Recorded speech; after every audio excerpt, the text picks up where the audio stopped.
the Boy Scout of the Philippines, although it is not a political endeavor, but it must have a voice, a true voice na dili magamit sa isa ka galingkod.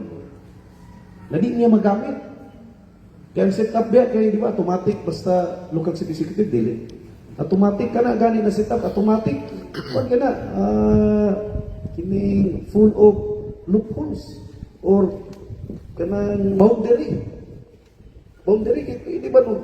Ang local chief executive, ang mayor o ang gobernador, pwede man na panglukungon mo. Pagsunod na, dirigid mo sa ako ha. Bisan namoy nakita na diling mao, na binuhatan, piyungan na lang isa ka piyong ang mata. Pag wala na si mayor, lipakod na yun. Kung ano tayo mahimok siya may naglingkod niya. That is not that kind of leadership or relation that I want with you.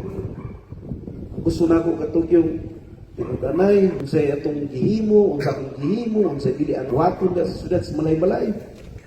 May istoryahan. Because we are a government of policy, dili personality.